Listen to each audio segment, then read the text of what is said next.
Mon meilleur ami a annoncé ses fiançailles avec mon ex-fiancé devant toute l'entreprise. J'ai dit « Félicitations à vous deux » et je l'ai laissé célébrer pendant que le compte à rebours commençait. Et, tout le monde, avant de commencer la vidéo d'aujourd'hui, j'ai besoin de votre aide. Nous avons remarqué que la chaîne perd un peu de vitesse, et s'abonner est l'un des meilleurs moyens de nous soutenir. C'est rapide, gratuit, et cela nous aide à continuer de vous proposer du contenu génial. Votre soutien compte énormément. Continuons à faire grandir cette chaîne ensemble. Merci infiniment. Maintenant, lançons la vidéo. Et je garde tout ça en moi depuis des mois et honnêtement, après tout ce qui s'est passé, je pense qu'écrire tout ça pourrait m'aider à comprendre comment diable les choses se sont déroulées. Donc oui, voilà ce qui s'est passé. J'ai 29 ans, je travaille dans le conseil, dans l'une de ces grandes entreprises où tout le monde est jeune, surmené et fait semblant d'aimer les jeux de renforcement d'équipe. J'ai commencé ici juste après l'université avec mon meilleur ami, Pet, également âgé de 29 ans. Lui et moi étions proches depuis notre deuxième année. On s'est rencontrés lors d'un projet de groupe qui s'est transformé en session d'études tard dans la nuit, puis en colocation. Nous étions des opposés complets, mais d'une certaine façon, ça fonctionnait. J'étais le plus posé, discret, concentré sur mon travail, tandis que Pet était le gars extraverti, brillant, séduisant, charmant, toujours prêt avec une phrase percutante. Vous voyez le genre. Le type de mec qui peut arriver en retard et qui parvient quand même à faire rire tout le monde et à se faire applaudir. Quand on a tous les deux décroché des postes dans la même entreprise, c'était comme si on montait en niveau ensemble. On a fini dans le même groupe d'intégration, et on a juste continué à grimper depuis. Avec le temps, on a formé un cercle d'amis soudés avec quelques autres qui avaient rejoint la boîte en même temps. Déjeuners hebdomadaires, soirées tardives au bureau, discussions de même dans nos groupes de messagerie, toute l'ambiance. Et c'est là que j'ai rencontré Sharon. Sharon, 28 ans, avait été embauchée quelques mois après nous. Elle était intelligente, cool, facile à approcher. On n'a pas tout de suite accroché ou quoi que ce soit, mais avec le temps, on a commencé à déjeuner ensemble, à discuter plus souvent, et avant que je ne m'en rende compte, on se voyait en dehors du boulot. C'était naturel. Elle comprenait mon humour, supportait mon sarcasme, et ça ne la dérangeait pas que je ne sois pas du genre tape à accent grave-l'œil. Pet était là pour tout ça. En fait, c'est même l'un de ceux qui me poussait à foncer. Je me souviens d'un soir, on était coincé au bureau à nettoyer un système suite à une migration, et il m'a donné un coup de coude en me disant « Tu vas continuer à flirter ou tu vas enfin faire quelque chose ?» J'ai ri, mais ouais, il était toujours comme ça. Bruyant, insistant, confiant, mais d'une manière qui donnait l'impression qu'il voulait vraiment ton bien. Une fois que Sharon et moi avons été officiellement ensemble, elle s'est rapidement intégrée au groupe. Tout le monde l'aimait, surtout Pet. Ils plaisantaient ensemble. Elle disait toujours à quel point il était drôle, à quel point c'était beau que nous soyons meilleurs amis. Elle m'a même dit un jour qu'elle trouvait rare une amitié comme la nôtre entre mecs, et honnêtement, j'étais d'accord. Avance rapide de 2 ans dans le boulot. Je lui ai proposé. On vivait déjà ensemble, les choses étaient stables. J'avais économisé, acheté la bague, planifié la soirée, tout fait dans les règles. Elle a pleuré, elle a dit oui, elle a posté une photo avec une légende mignonne sur les âmes sœurs. J'étais sur un petit nuage. La première personne à qui je l'ai annoncé, c'était Pet. Il était surexcité, m'a pris dans ses bras, m'a tapé dans le dos, a commencé à balancer des idées ridicules pour l'enterrement de vie de garçon avant même que j'aie fini ma phrase. Quand je lui ai demandé d'être mon témoin, il avait presque les larmes aux yeux. Il m'a dit que c'était un honneur, qu'il était fier de moi. J'ai cru chaque mot. Et aujourd'hui, c'est ça qui me fout le plus en rogne, parce qu'à l'époque, je pensais sincèrement qu'on était solides. Tous les trois. Moi, Sharon, et Pet. C'était comme si j'avais mon avenir tracé, une fiancée que j'aimais, un meilleur ami sur qui je pouvais compter, et un boulot décent qui commençait enfin à bien payer. Tout semblait parfait. Aucun signe d'alerte. Aucune tension bizarre. Si quelque chose clochait, Pet ne le montrait pas. Il se comportait comme toujours. Blague débile, flirt avec les serveuses, arrivé en retard aux réunions, et toujours couvert d'éloges pour son « esprit innovant ». Je ne sais pas comment il faisait, honnêtement. C'était le genre de gars qui flotte sur son charme. Moi, je faisais des semaines de 60 heures pour éviter que nos projets ne s'effondrent. Et pourtant, ça ne me dérangeait pas. C'était notre dynamique. J'étais le réparateur, il était la vitrine. Et je pensais que ça s'équilibrait. Je ne le savais pas encore, mais j'étais déjà assis sur un tas de bois sec. Je n'avais juste pas encore vu l'allumette. Les choses ont commencé à changer un peu après les fiançailles. Rien de flagrant. Juste des détails. Et je ne suis pas du genre parano. Je ne trace pas des tableaux de liens à la moindre réponse tardive à un message. J'avais confiance en elle. Mais oui, l'ambiance devenait étrange, et je ne savais pas si c'était juste moi qui devenais hypersensible ou si quelque chose changeait vraiment. Puis Sharon a commencé à se détacher, subtilement. Elle était là physiquement, mais mentalement ailleurs, comme stationnée dans une autre vie. Je lui demandais ce qui n'allait pas, et elle me répondait avec un petit sourire, « Rien, je suis juste fatiguée. » Et c'est ça. Elle avait toujours l'air fatiguée. Pas physiquement. Plutôt émotionnellement. Comme si être avec moi lui demandait un effort. Mais je continuais à me dire que ce n'était qu'une phase, qu'on était tous les deux à bout, et qu'une fois le stress du mariage passé, on allait se retrouver. Je me souviens d'un week-end, on devait aller chez mes parents. Ils faisaient un petit barbecue. Rien d'extraordinaire. Juste des burgers, quelques verres, des discussions. Elle a annulé à la dernière minute, elle m'a dit qu'elle ne se sentait pas très bien. J'irai la prochaine fois, qu'elle a dit. Mais il n'y a jamais eu de prochaine fois. Après ça, elle a commencé à éviter d'autres choses. Ma famille. Mes amis. Même nos petites habitudes. Les vendredis soirs avec des platailles et des émissions de télé débiles. Fini. À la place, dîner en solo et, j'ai mal à la tête, on peut parler plus tard. Et puis est arrivé le jour que je n'oublierai jamais. Celui où elle s'est assise en face de moi, dans notre resto préféré. Même table, même plat. Je lui ai demandé si elle voulait qu'on passe chez le fleuriste après le travail. Elle a baissé les yeux et elle a dit, « Je ne peux plus faire ça, Zrenia. » Comme si elle lisait un menu. En pleurant. Voix tremblante. J'ai senti l'air se faire aspirer hors de mes poumons. J'ai cligné des yeux, « Quoi? Qu'est-ce que tu veux dire? » Elle triturait la serviette sur ses genoux. Je me sens perdu depuis des mois. Je ne voulais pas te blesser, alors j'ai essayé de tenir bon. Mais je me sens étouffé. J'ai l'impression de vivre la vie de quelqu'un d'autre. Je crois que je ne suis plus amoureuse de toi. Je n'arrivais même pas à assimiler ce qu'elle venait de dire.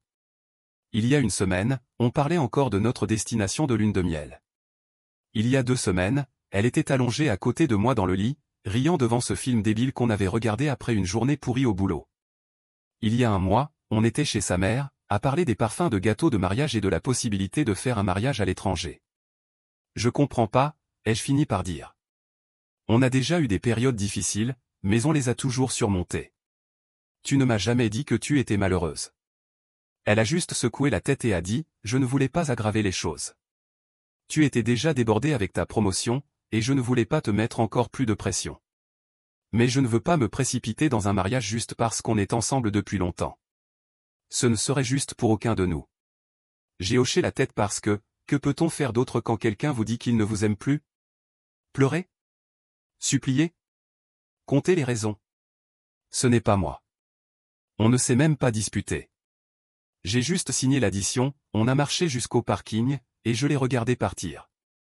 Comme si on n'avait pas passé les 4 dernières années à construire quelque chose ensemble. Les jours suivants ont ressemblé à une panne de courant dans ma tête. Parce que même quand on sent que quelque chose cloche, on ne s'attend pas à ce que la personne avec qui on a construit une vie la jette en l'air avec une seule phrase, pendant un déjeuner. Rien ne paraissait réel. J'allais au travail, mais j'étais à peine présent. Je fixais mon écran comme si j'attendais qu'il me dise quoi faire.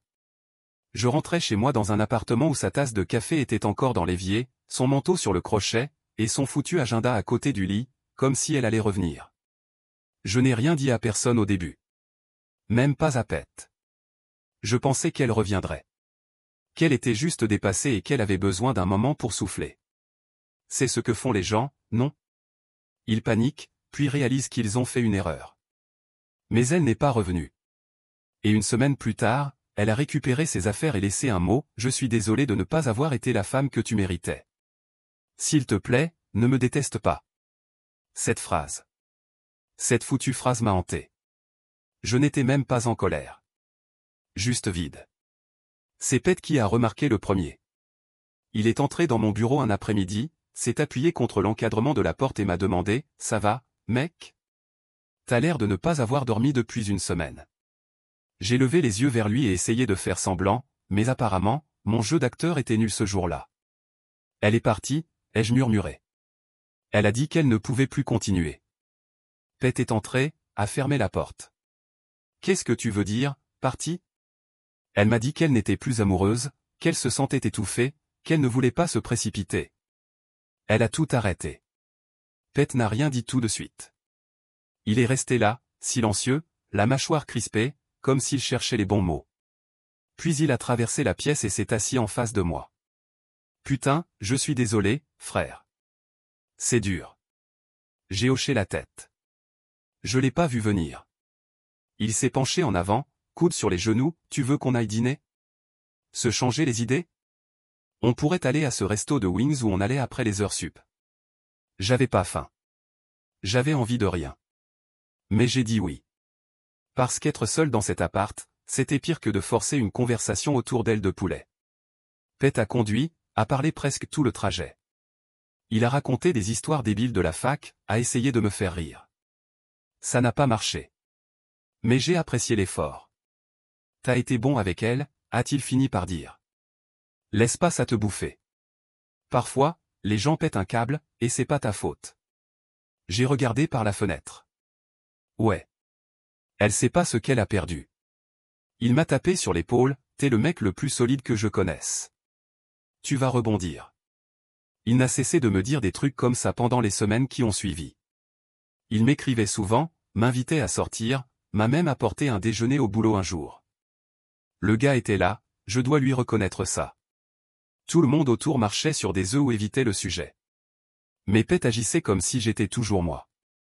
Comme si je n'étais pas en train de m'effondrer sous le poids d'une rupture tombée du ciel. Et peut-être que j'en avais besoin. Il m'a fallu du temps pour retrouver un rythme. Je regardais son ancien bureau de l'autre côté de la pièce et je me demandais si elle pensait encore à moi. Si elle était soulagée. J'ai arrêté de vérifier ses réseaux. Supprimé nos photos de mon téléphone. Mis ses affaires dans une boîte. Brûlé certains ponts dans ma tête, des ponts que je ne pourrais plus jamais retraverser, même si je le voulais. J'allais pas bien, mais je fonctionnais. À peine. Pet continuait d'être là, et pendant un temps, j'ai vraiment cru qu'il était juste un bon ami. Alors oui, les choses sont devenues bizarres. Pas juste entre elle et moi. Mais avec tout le groupe d'amis. Personne ne savait quoi dire. Tout le monde agissait comme si j'étais une statue fragile, prête à exploser à la moindre phrase maladroite. Je leur en voulais pas. Je comprenais. Mais je pouvais plus continuer à venir dans ce même bureau, passer devant le bureau où elle s'asseyait, et faire semblant que ça allait.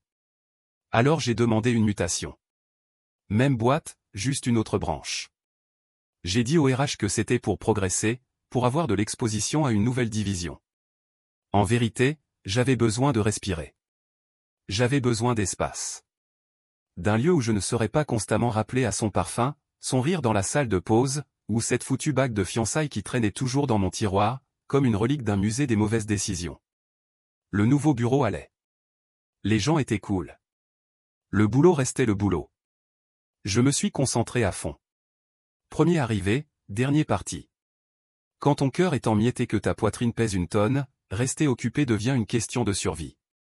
J'ai explosé les deadlines, pris des clients en plus, et on m'a même proposé d'intégrer un programme accéléré de gestion de projet.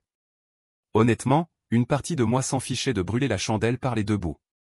Tout valait mieux que de rester chez moi à rejouer ces mots dans ma tête, je ne ressens plus la même chose. Je dois me retrouver. Pet et moi, on se parlait à peine. Ce n'était pas bizarre au début. On était tous les deux submergés de deadlines et de réunions. On s'envoyait encore de temps en temps un message, du genre, t'as vu cette note du conseil ? Un vrai bordel, ou, des ailes ce week-end ? Mais les plans tombaient toujours à l'eau. L'un de nous était occupé, fatigué ou juste pas motivé.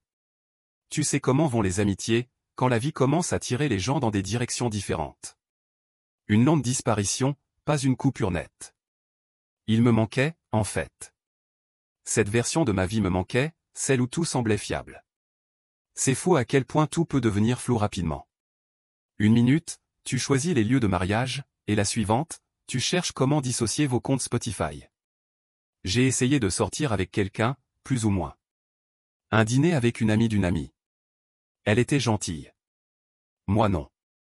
Mon esprit était ailleurs tout le temps. Elle m'a demandé ce que je cherchais, et là, j'ai eu un blanc. J'étais incapable de répondre. Tout ce à quoi je pensais, c'était à quel point le silence était devenu bruyant depuis que j'avais quitté cette antenne. Et pire encore, je ne savais pas comment tourner la page avec quelqu'un qui n'avait pas trompé, pas crié, pas menti. Juste quelqu'un qui m'avait regardé un jour et décidé que je ne suffisais plus. J'essayais de me recoller morceau par morceau, tout en faisant semblant d'aller bien. Mon chef plaisantait en disant que j'étais une machine, que je ne clignais jamais des yeux, que j'étais né pour le monde de l'entreprise. Peut-être qu'il avait raison. Ou peut-être que j'essayais juste de ne rien ressentir. Cette mutation de branche m'a sauvé, d'une certaine façon. Elle m'a offert de l'espace pour respirer. Un redémarrage. Puis, quelques mois plus tard, les choses ont commencé à paraître presque normales. Pas guéri, juste engourdi. Et c'était déjà mieux que de rejouer en boucle toutes les phrases qu'elle avait dites lors de la rupture. Je commençais à croire que je pourrais peut-être avancer. Jusqu'au jour où j'ai reçu un message de Pet. « Hey mec, tu serais dispo pour qu'on se voit cette semaine? Moi et quelqu'un voudrions te parler d'un truc en personne, pas par texto. » Instantanément, j'ai senti quelque chose se contracter dans ma poitrine. Ce n'étaient pas les mots, c'était le ton. Pas par texto, là. Ouais. C'est à ce moment-là que j'ai su que quelque chose clochait. On s'est retrouvés un samedi dans un café, à mi-chemin entre nos deux antennes. Je suis entré, j'ai vu Pet en premier. Puis je l'ai vue, elle. Mon ex. Assise à côté de lui, les cheveux attachés, sans maquillage, portant la même veste en jean que je l'avais aidé à choisir pour notre anniversaire à Seattle. « Salut », a-t-elle dit. Pas de sourire, juste un regard gêné. Pet s'est levé et m'a donné cette espèce de demi-câlin maladroit. Le genre qu'on donne à quelqu'un qu'on s'apprête à décevoir. Je me suis assis. Je n'ai pas touché au café qu'ils avaient commandé pour moi. Je les ai juste fixés, comme si j'attendais la chute. Pet s'est éclairci la gorge, « Bon, c'est pas facile, et on ne voulait pas te le dire par téléphone. » Elle m'a regardé, les yeux baissés. On se voit. Et juste comme ça, le sol s'est dérobé sous mes pieds. Je n'ai pas parlé. Je n'ai pas crié. Je n'ai même pas bronché. J'ai juste cligné des yeux pendant qu'un froid étrange s'installait dans mon ventre. Pet avait l'air détruit. Ça a commencé après la rupture, je te jure. Rien ne s'est passé quand vous étiez encore ensemble. Elle a hoché la tête, comme si elle devait le soutenir. J'étais déjà perdu à ce moment-là. Je ne t'ai pas quitté pour lui, c'est juste que, les choses ont cliqué après. Cliqué, ai-je demandé, la voix creuse. Elle a sursauté. Je ne l'ai pas planifié. Pet s'est penché en avant, t'es mon frère, tu le sais. Je ne t'aurais jamais blessé exprès. J'ai souri et j'ai dit, c'est bon. Vous vous méritez. Ça les a tous les deux calmés. Le reste de la conversation n'a été qu'un flou de justification maladroite. On voulait être honnête. On ne voulait pas se cacher. Tu méritais de le savoir. Je ne suis pas parti en claquant la porte. Je n'ai pas renversé la table. J'ai juste hoché la tête et je suis sorti, sans toucher à ma tasse. Mes mains tremblaient pendant que je retournais à ma voiture. Je ne sais pas ce qui m'a fait le plus mal, qu'elle soit passée à autre chose si vite, ou qu'elle soit passée à lui. Le seul gars en qui j'avais confiance, celui que j'appelais mon frère, celui qui savait ce qu'elle représentait pour moi et qui y est quand même allé. Ce n'était pas de la jalousie. C'était de la trahison. De celle qui ne hurle pas, mais qui te vide complètement. Quelle blague. Ce soir-là, j'ai supprimé chaque photo, chaque fil de message, chaque rappel de calendrier lié à elle. J'ai mis Pet en sourdine. Je ne l'ai pas bloqué. Je voulais qu'il voie que j'avais lu son texto d'excuses et que je n'avais pas répondu. Parce que le silence dit ce que les mots ne peuvent pas. Et comme ça, l'amitié était finie. Les fiançailles depuis longtemps déjà. Et cette part de moi qui croyait encore que des gens comme eux ne pourraient jamais me faire ça. Cette part-là est morte dans un café, à 16h07. Puis, quelques jours après cette scène gênante au café avec Pet et mon ex, la boîte a organisé un grand événement pour célébrer l'ouverture de la nouvelle antenne. Un dîner formel. Nœud papillon, discours, tout ce cirque d'entreprise. Tous les départements étaient invités, même les dirigeants. Honnêtement, j'ai failli ne pas y aller.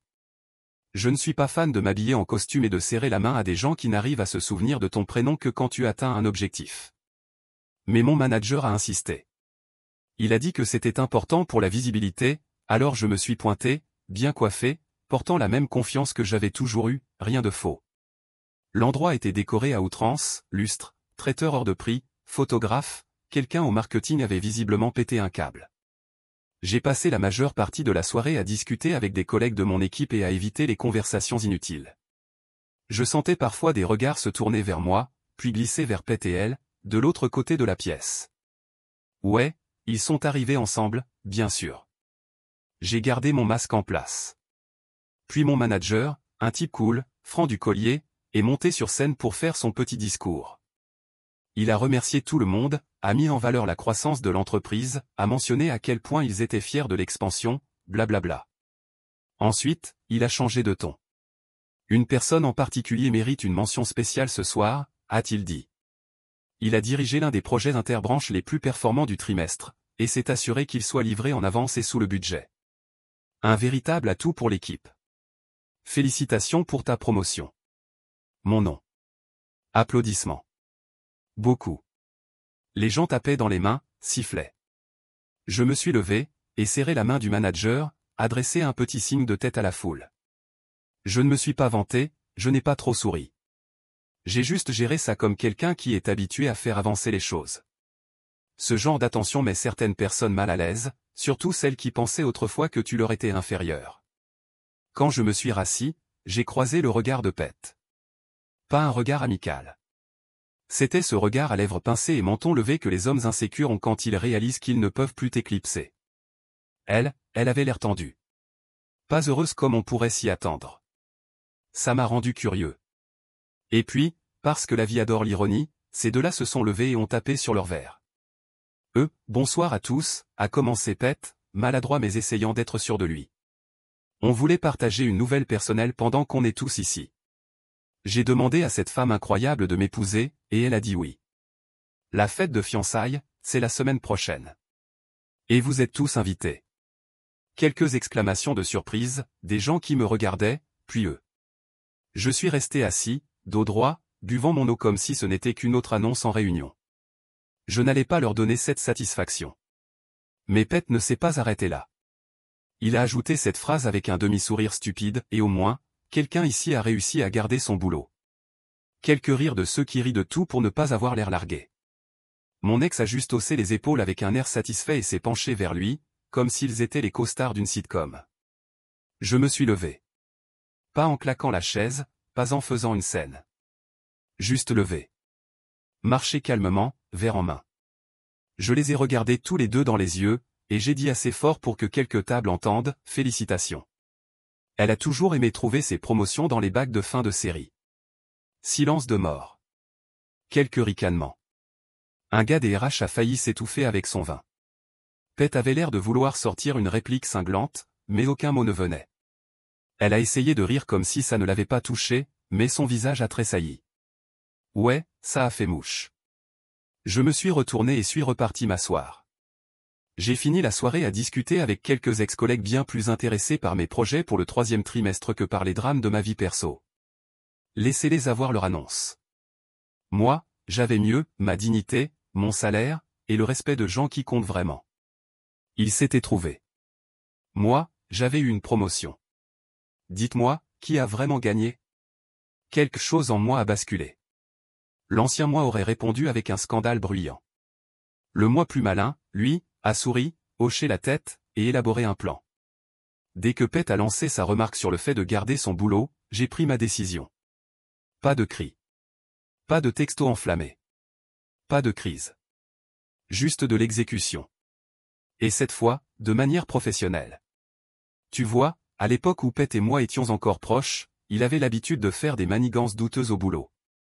Rien qui te vaudrait d'être traîné hors des locaux par la sécurité, mais clairement des trucs que le service conformité ne devrait jamais voir. Il avait toujours une combine. Bidouiller les heures, gonfler les dépenses de projet, facturer plus que prévu. J'en entendais parler et je lui disais direct, c'est pas ma façon de bosser. Il rigolait, allez frère, faut jouer avec le système avant qu'il joue avec toi. Mais, tu sauras qui appeler le jour où t'auras des couilles. Je secouais juste la tête. J'étais pas câblé comme lui. Mais après son petit numéro de fiançailles, j'ai compris que j'étais assis sur bien plus d'infos que je ne le pensais. Alors j'ai commencé à creuser. Discrètement. Sans drame. Sans laisser de traces. J'avais encore accès à quelques anciens dossiers de projets partagés, mais archivés, rapports de dépenses de nos initiatives communes, et des chronos qui ne collaient pas. J'ai croisé les factures, vérifié les validations clients, comparé les notes de frais avec les journaux de réunion. On va dire que Pet était négligent. Très négligent. Il facturait des consultations fantômes, réclamait des remboursements de voyages internationaux pour des appels locaux, et pire encore, il falsifiait les budgets projets pour se servir au passage et rejeter la faute quand les délais dérapaient. Tout ça caché derrière des présentations tape à accent grave-l'œil et un tas de mots-clés qui embrouillaient les dirigeants. J'ai tout gardé, capture d'écran, en tête de mai, métadonnées, rapport PDF complet. Je ne faisais pas qu'amasser des preuves, je construisais un dossier. Tellement solide qu'un avocat en pleurerait de bonheur. Et voilà la cerise sur le gâteau, le matin de leur fête de fiançailles, j'ai programmé un envoi anonyme par mail groupé. Compte brûleur, VPN activé, métadonnées effacées. Le mail a été envoyé à chaque employé, chaque manager, chaque membre du comité de direction, même le directeur des ressources humaines. L'objet du mail était simple, félicitations au couple heureux. Voici ce que vous fêtez vraiment. Étaient joints plusieurs dossiers nommés selon les projets, avec des fichiers annotés, des résumés et des décompositions visuelles des fraudes de Pet. Des preuves béton. Aucune spéculation. Juste des faits. J'avais même inclus un document indexé résumant tout, avec des citations et des eurodatages, comme une putain de pièce à conviction dans un procès. Et oui, je l'ai envoyé à Sharon aussi, avec un petit message spécial, j'espère que tu es prête pour une vie entière de dissimulation et de bilan trimestriel. Félicitations encore. Je l'ai envoyé à ses parents aussi, parce que si tu vas épouser un serpent, ta famille mérite de savoir qu'il mord.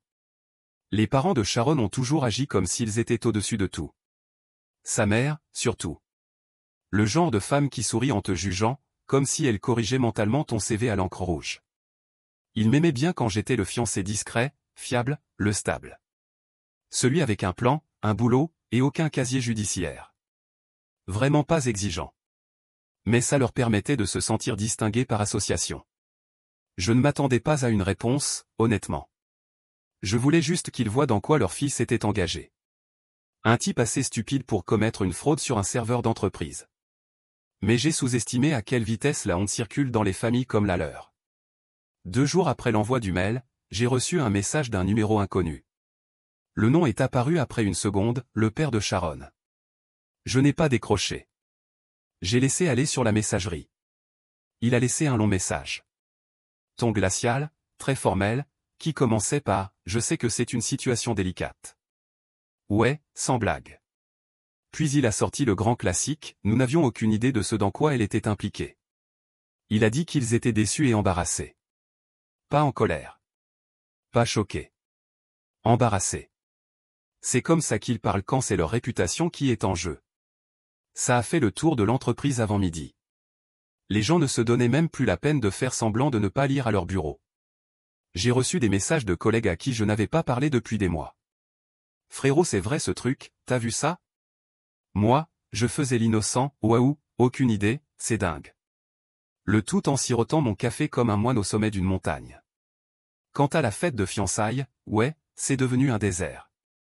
La moitié des invités de la boîte ont eu soudainement des urgences ou ne pouvaient plus venir à la dernière minute. Même certains prestataires de mariage ont annulé pour des conflits d'agenda. C'est drôle comme ça marche, quand on commence à apparaître dans les canaux Slack internes à côté de mots comme détournement de fonds et audit. Ensuite, sa mère a appelé. Contrairement à son père, elle n'a même pas essayé d'adoucir. Elle était furieuse. Pas contre moi, non. Contre sa fille. Tu as humilié cette famille, a-t-elle crié, si fort que ça saturait dans l'enregistrement. Tu te rends compte de ce que tu as fait? On a pris ta défense. On t'a soutenu quand tu as dit qu'il n'était pas le bon. Celle-là, elle a piqué. Pas le bon, hein? Donc c'est ce qu'elle leur a dit après m'avoir quitté. Elle m'avait fait passer pour le problème. Froid, distant, marié à son travail, tu vois. Le classique, il ne me faisait plus vibrer. Ses parents m'ont demandé s'il y avait un moyen de contenir les dégâts. Leurs mots exacts. Pas aider. Pas discuter. Contenir. Je n'ai pas répondu. Pas par vengeance. Juste parce que je voulais qu'ils y restent. Qu'ils ressentent la merde qu'ils avaient aidé à justifier. Parce qu'ils l'avaient soutenu. Tous ces commentaires passifs-agressifs au dîner de famille. Les questions condescendantes sur pourquoi le mariage n'avait pas encore eu lieu. La façon dont il regardait Pete comme s'il était un golden retriever d'homme, avec du charme et de l'ambition, alors qu'en réalité, ce n'était qu'une coquille vide, un escroc au sourire forcé et aux tableurs truquées. Maintenant, ils pouvaient regarder leur golden retriever pisser sur leur tapis et traîner leur nom de famille tout entier à travers l'enfer des audits internes. Qu'ils se débrouillent. Qu'ils expliquent à leurs copains du club d'énologie pourquoi leur fille a perdu son boulot, son mec et son avenir, le tout en un seul trimestre fiscal. Je n'allais pas bouger le petit doigt pour les aider à se redorer l'image. J'avais déjà fait ma part. J'avais dit la vérité. Le reste, c'est leur bordel à nettoyer. Puis est arrivé le lundi matin. Pete a reçu le redouté mail, merci de vous présenter aux ressources humaines. Tu connais le genre, ton formel, horodatage précis, compliance et services juridiques en copie. Une enquête a été ouverte immédiatement. Le service RH a alerté l'informatique. Ils ont commencé à tirer les journaux d'accès, l'historique de facturation, les threads Slack. En 2 semaines, ils avaient confirmé suffisamment d'éléments pour résilier son contrat pour faute grave. Pas de prime de départ. Pas de lettre de recommandation. Le service juridique lui a envoyé une notification, l'entreprise poursuivait pour faute financière. Contentieux civil. De vraies dates d'audience. De vraies conséquences. Après que Pete a été escorté hors du bâtiment et que les services juridiques l'ont informé de la plainte civile à venir, j'ai reçu un texto. Numéro privé. Indicatif inconnu. Mais je savais très bien qui c'était. Tu crois être malin? Tu vas le regretter. Tu penses avoir gagné? Je l'ai ignoré. Je suis passé à autre chose. J'avais déjà changé de numéro principal, mais ma ligne pro figurait encore sur quelques anciens formulaires. Ils ont dû la récupérer là. Ensuite, un autre message est arrivé, cette fois depuis le numéro de Sharon, pourquoi t'as fait ça? C'est toi qui t'es fait larguer. Laisse tomber, t'es obsédé. C'est pas sain, tu devrais consulter. Je n'ai toujours pas répondu.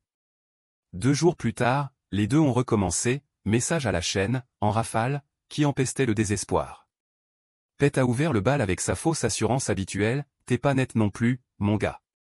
Continue à fouiller et on va commencer à parler. Tu vas voir.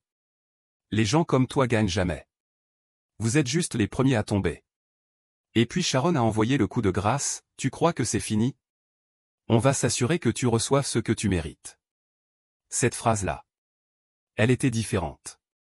Parce qu'il y a une distinction juridique entre se défouler et menacer. Et celle-là franchissait la ligne. Je ne me fais pas passer pour une victime, mais je suis malin. J'ai transféré chaque message, chaque horodatage, chaque interaction à mon avocat. Pas besoin d'en dire beaucoup. Sujet du mail, escalade de harcèlement après révélation. En moins de 48 heures, on a rédigé et délivré des lettres de mise en demeure officielle à chacun d'eux. Langage neutre. Juste les faits. Effet immédiat, tout contact direct ou indirect devait cesser. Toute communication future serait documentée et poursuivie selon l'article 527.6 du Code civil californien, harcèlement, et l'article 653M du Code pénal, menaces électroniques. Toute diffamation ou représailles entraînerait une ordonnance restrictive immédiate et des poursuites en diffamation. On a envoyé les lettres par courrier recommandé et par livraison numérique avec accusé de réception. Et on a bien eu les confirmations. Parce qu'après ça, plus rien. Aucun autre message furieux, aucun post cryptique, aucun faux compte regardant mes stories Instagram. Ils ont disparu comme des amateurs qui ont enfin compris qu'ils jouaient aux échecs contre quelqu'un qui avait déjà prévu chaque coup, 5 tours en avance. Et Sharon? Elle a disparu avant même que l'encre ne sèche. Elle l'a quitté, a déménagé ses affaires, supprimé leurs photos, effacé leur poste de fiançailles. La dernière fois que j'en ai entendu parler, elle était retournée vivre chez ses parents et chercher un boulot. Elle n'a pas juste perdu son fiancé. Elle a aussi perdu son emploi. Les RH ont dit que ce n'était pas des représailles, juste une restructuration interne à cause de l'enquête en cours. Bien sûr. Janvier. Leur petit couple modèle? Fini. L'image éclatée. La réputation de Pete? À terre. Il a postulé dans quelques startups du coin. La rumeur s'est répandue. Personne ne veut le toucher maintenant, pas avec ce genre de casserole. Son LinkedIn est passé de « à l'écoute d'opportunités » à « au chômage », à créer des visuels Canva pour des projets imaginaires. Pendant ce temps, moi, j'ai été promu. C'est devenu officiel la semaine suivant la fin de l'enquête. Chef de projet senior. Bureau plus grand, meilleur salaire, stock option. On m'a même confié le portefeuille client à haute valeur. Après l'envoi anonyme, les RH ne sont pas venus frapper à ma porte. Aucun rendez-vous, aucune enquête. Je n'ai été mentionné nulle part, je n'étais suspect de rien. Je n'ai pas laissé d'empreinte. Et j'y ai veillé. Mais les gens savaient. Pas les grands chefs. Pas officiellement du moins. Eux, ils étaient trop occupés à faire comme si le système n'avait pas explosé en plein jour. Mais les employés, mes collègues? Eux, ils savaient. Les chuchotements ont commencé avant midi. T'as vu ce mail? Putain, Pete siphonnait l'argent mec. Celui qui a trouvé ça mérite une prime. Personne n'a prononcé mon nom. Mais les regards avaient changé. Ce regard qu'on jette à quelqu'un qui retire une épée d'un rocher puis retourne taper sur son clavier comme si de rien n'était. Les gens s'arrêtaient parfois quand je rentrais dans la cuisine, comme s'ils allaient dire quelque chose et se ravisaient. L'un des analystes, un gamin de Boston, brillant comme pas possible, m'a lancé un regard dans l'ascenseur un matin et a juste dit « Travail propre ». C'est tout. Travail propre. Comme s'il saluait un nettoyeur qui avait effacé ses traces sans laisser une goutte de sang sur la moquette. Pete prétendait qu'ils tenaient tout ensemble. Voilà la beauté de la chose, je n'ai pas eu droit à un discours ni à une poignée de main officielle, mais j'ai eu mieux. Le respect. Des hochements de tête silencieux. De l'espace pour respirer. Personne ne m'a acculé de questions. Personne n'a essayé de gratter. Ils m'ont juste laissé bosser. Et c'est tout ce que je voulais. Qu'ils devinent. Qu'ils se posent des questions. Que l'histoire circule entre couloirs et pause déjeuner comme une légende. Tout ce qui comptait pour moi, c'était que la justice ait fait tomber des têtes. Et que la mienne ne soit pas parmi elles. Aujourd'hui, je m'épanouis. J'ai un nouvel appart avec des fenêtres du sol au plafond et zéro désordre émotionnel. Je dors mieux. Je mange mieux. Je pense plus clairement. J'ai laissé derrière moi chaque poignée de main fausse et chaque trahison enrobée de sucre. J'ai brûlé le pont, puis j'ai construit un pantoux sur ses cendres. La vérité, c'est que je me fous de comment tu veux appeler ça. Ce qui compte, c'est que j'ai protégé ma paix. J'ai géré ça avec précision. Et j'ai laissé Karma enfiler un costume et porter le message. On dit que le succès est la meilleure des vengeances. Moi, je dis que le silence est le succès, avec des sous-titres. Pete a été exposé. Sharon a disparu. Moi, j'ai été promu.